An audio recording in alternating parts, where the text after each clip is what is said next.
So one of the things first, so glad that everybody is here. This is a very special time, and first, I really want to give kudos to Aya and to myself in this case, for having the foresight to develop this Aarminta Warrior Healer Builder story long before now. Okay, Right. so that right now Mo, we're not just Mo. reacting to this. We really can provide options for our people.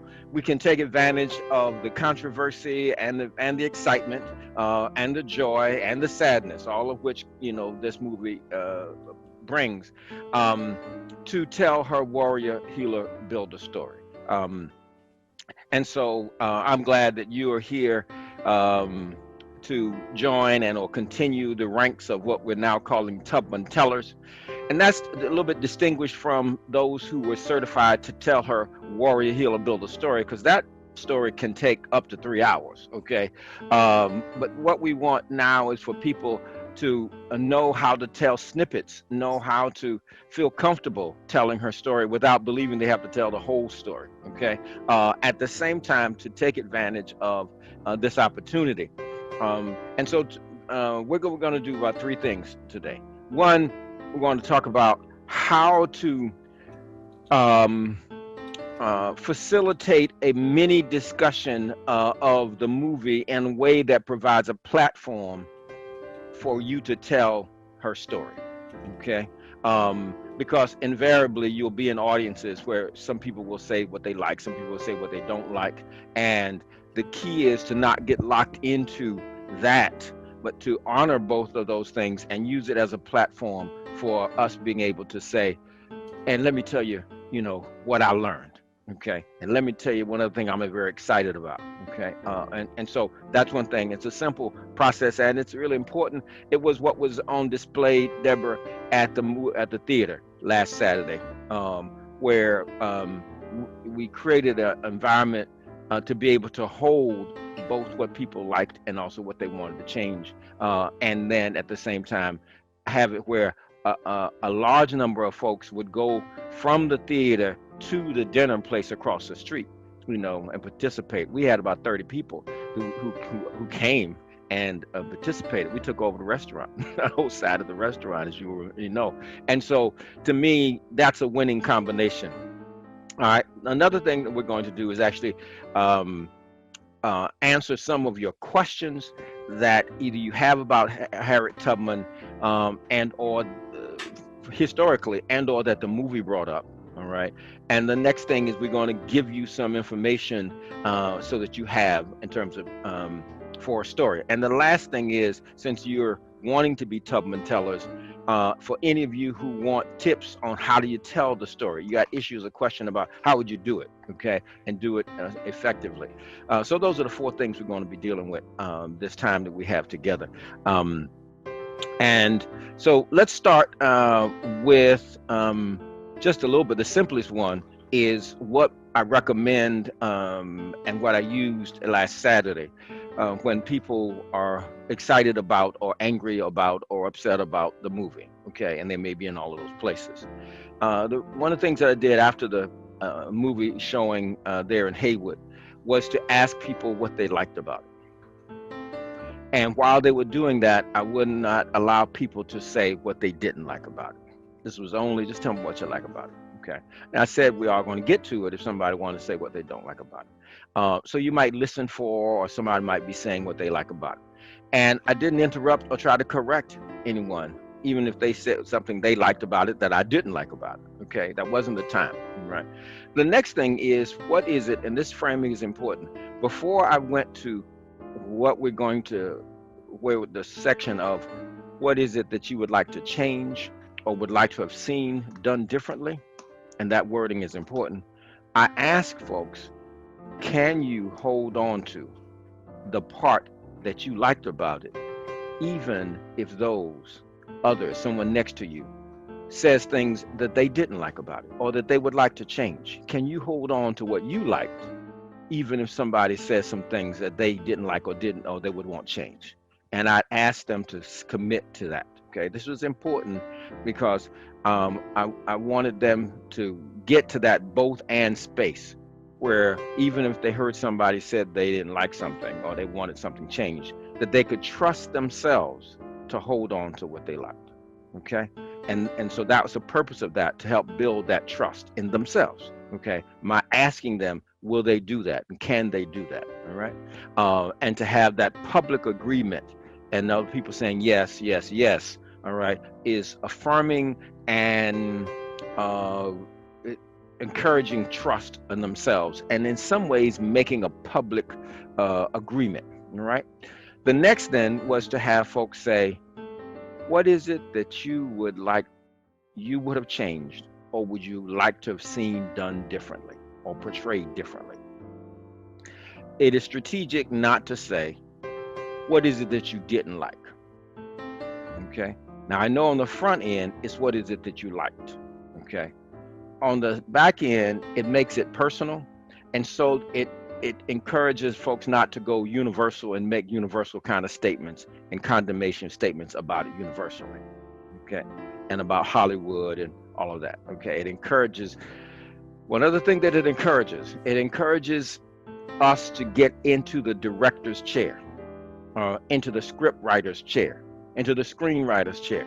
That is, what would you have done differently, or what would you have liked to have been done differently? Okay. And the reason I don't encourage it to be what is it you didn't like, okay, is because it can instigate that did like, didn't like, and therefore if I liked it and you didn't like it, either something's wrong with me and something's wrong with you. Okay. And I didn't want to encourage that debate, that personal motivation that comes out very often as debate. Okay. And so it was designed to help do that. So I encourage you, when you are in groups and you're called upon to in some way facilitate, whether it's formal or not, just saying, I'd like to hear what you liked, and I want to know, can you hear, if I got something to say about what I didn't like, can you also hold on to what you did like? Okay. And so we both can have what we liked and didn't like. You see what I'm saying? See how that can be a bridge to folks, and so that they don't, it minimizes, doesn't guarantee it, it minimizes the likelihood that they will take it as a personal attack. Okay. All right. Yes, I feel what that does, it is practicing the WHB guideline of both and. But instead of just having it as a rule, it's guiding how we facilitate that. All right. Now, somebody can say there's another option here, because this is the part to going to after hearing what they liked or what they would change.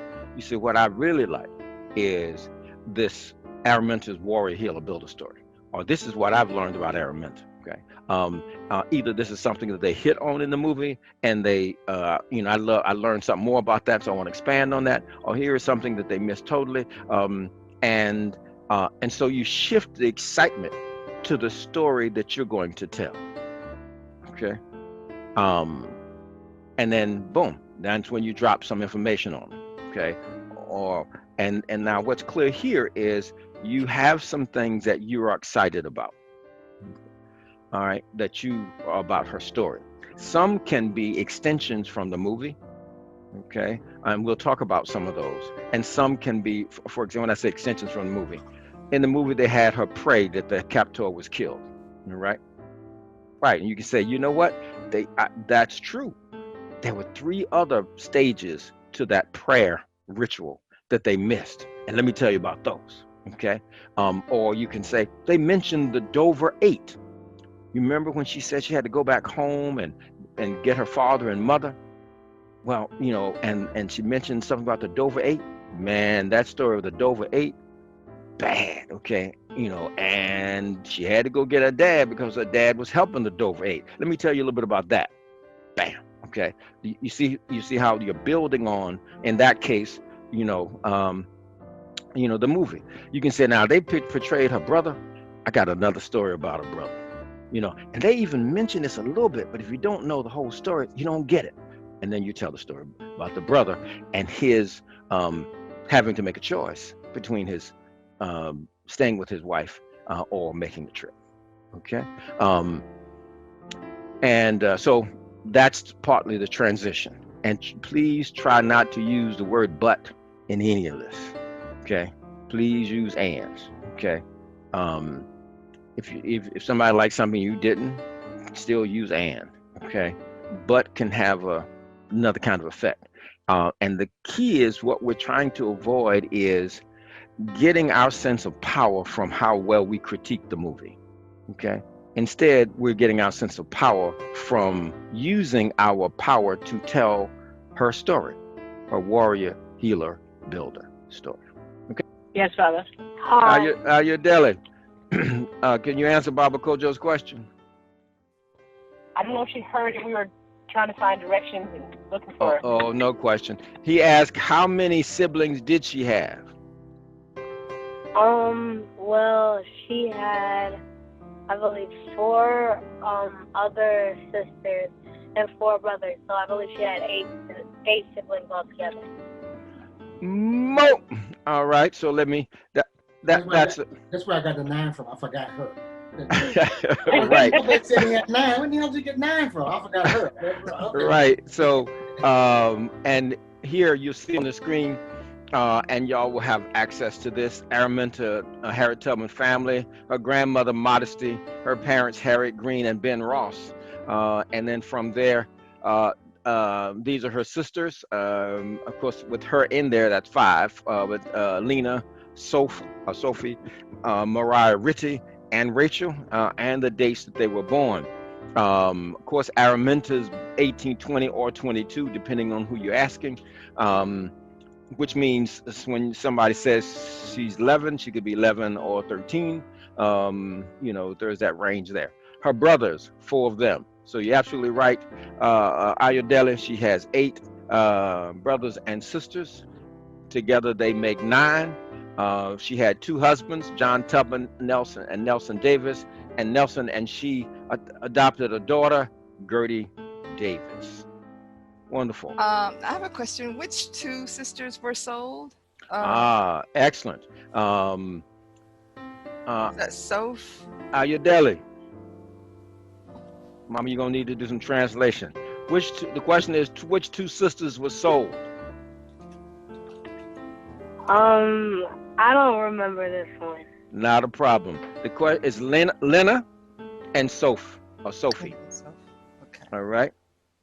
Sometimes that SOPH has an E on the end, so sometimes it's Sophie and Lena. These were the 2. There would have been 2 of the older ones. That's right. That's Lena right. and Soph. Mm-hmm. Okay, and then I have one more question regarding siblings. In the movie, which brother did they portray her drawing the gun on? They portrayed her, bless their soul, drawing the good on Ben. Okay. You put the chart back up. Was he older? At least because they convoluted the time period. It was, wait a minute, either Ben or Robert. Let me just see. So I'll get clear later. It's either Ben or Robert. Okay. Because it's important to know part of what we do with the Warrior Healer Builder story is to, as we're telling it, we actually confront some of the myths. This is Jacob Lawrence. This is a painting. It's a famous painting by Jacob Lawrence. And the woman with the instrument that looks like a gun is Harriet Tubman. And as you see, there's a scared black man in the front. And in the back, there's another picture of a black man looking back as if he's going to go back and all of that. All right. With Harriet Tubman pushing him forward. That is black men reluctant to freedom, scared of freedom, and whatever, right? So this is something that when you tell the story about her brother the way we tell it, right? The brother who arrived late there, but just in time, then you don't get a sense of him being scared at all. Okay, you don't get a sense of it continuing this kind of narrative, and I'll make sure that we tell some of that as we go into that section. But that's a whole nother story. No, and this is a piece that's important, because what we try to do with the Warrior Healer Builder story is to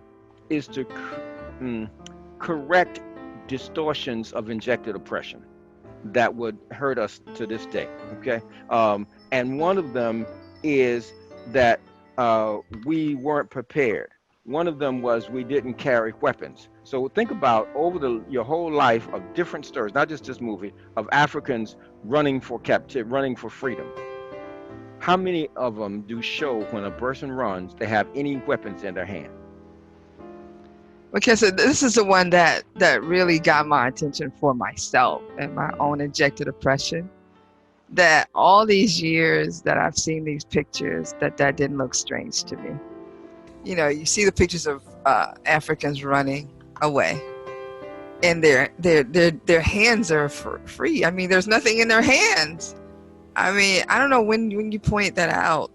Maybe over the last few months, but it just really touched me. It's like, yeah, it's like none of us escaped. The injected oppression is there, and I started thinking about it. It's like, you know, like I know my dad wouldn't have done that. I know my grandparents wouldn't have done that. They would have sharpened a stick, a hoe.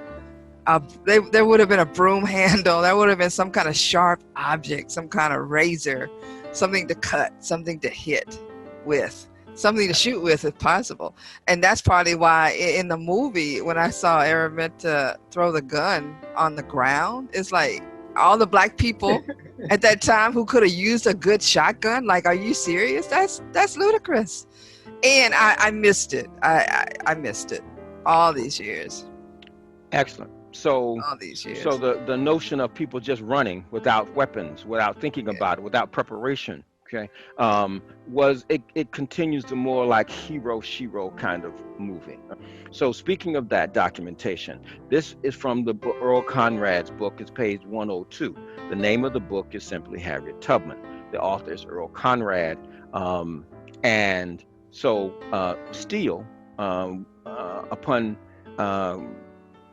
taking the record of Africans, he says one contingent composed of 28 men, women, and children went heavily armed with revolvers, pistols, sword canes, butcher knives, and other instruments of defense. It was common knowledge in every newspaper office in the North that the Bucktown, Cambridge region of Dorchester County, the Harriet Tubman country, was being plucked of Africans like a chicken of its feathers before roasting. And so these were Africans that Aarminta directed. Now, some she actually guided, others she directed. She gave information. She said, go here, go there, ask for this person, see this person, boom. So when people want to portray us as scared to move toward freedom, having no weapons, all right, here is a documentation by the eyewitness of William Steele.